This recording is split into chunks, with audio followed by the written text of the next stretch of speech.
Welcome. In this video, we'll be diving into what happens when markets are out of balance. We'll explore shortages when demand exceeds supply, and surpluses when supply outstrips demand. Then we'll see how market forces, like changes in prices, get back to equilibrium, where supply equals demand. Let's get started.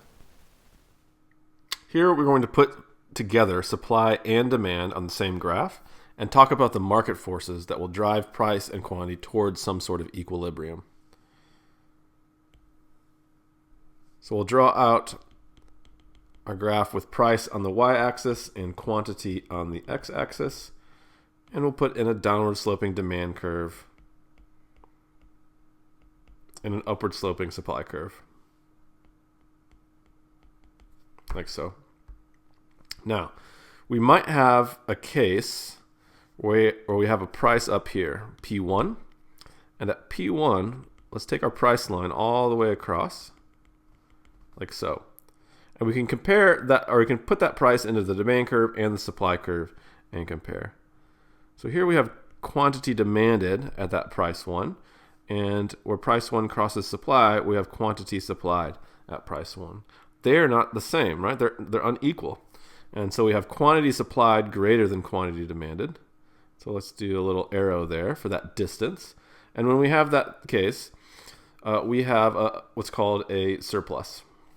Okay, suppliers want to supply like 1 million units, and buyers only want to purchase something like 500,000 units.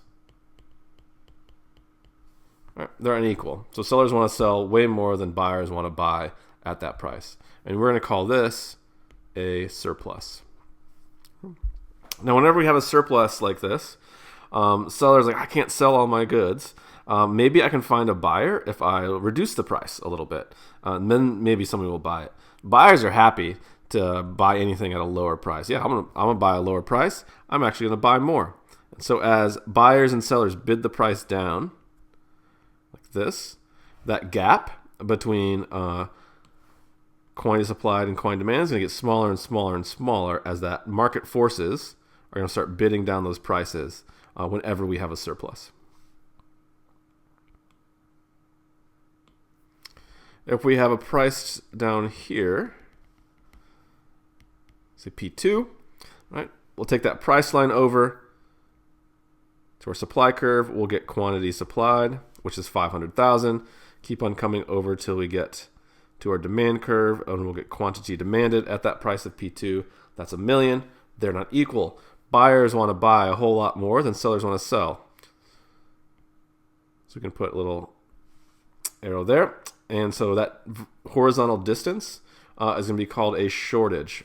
Whenever that quantity demanded is greater than quantity supplied, we end up with a shortage.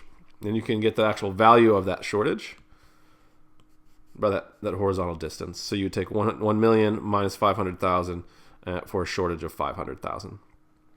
Whenever buyers and sellers are going to find themselves in a situation like this where there's a shortage and buyers just can't get the goods they want, they're going to start maybe like, I'm going to start bidding up the price to make sure I can get this good. Right?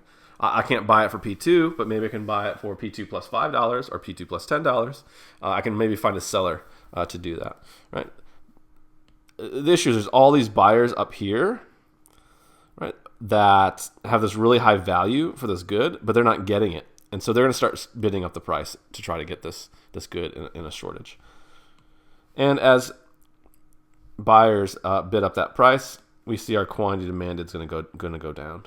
Right? It's going to go back in this direction here. Quantity demanded will go down. At the same time, sellers like, sure, I'll take a higher prices. Sellers always like higher prices. That's good for them. And as that happens, we'll see the quantity supplied start to increase. And so as we go up in this direction, quantity supply is increasing, quantity demanded is increasing. Quantity demanded is decreasing, and we see that gap, that shortage, getting smaller and smaller and smaller as the price rises. I have 2 questions for you that you might see on an exam. Here's a graph, lots of lines on here, lots of prices, lots of quantities. And the question will be, suppose we were looking at the market for broiler chickens. At a price of $7, will we have a shortage? Is there a surplus, or will the market clear? Okay. And so what you'll look at this, you'll see that $7. You'll take it over to your quantity demanded and your quantity supplied. You'd find that you have a quantity supplied right here, quantity demanded on that demand curve, and we have that gap. All right, so the markets, they're not equal. That's what market clearing means. And so if they're not equal, when we have quantity supplied greater than quantity demanded, sellers want to sell a lot more than buyers want to buy. And so that means we have a surplus in this case. So the answer here would be C. All right, so we know we have a surplus. Same graph. We got a price of $7.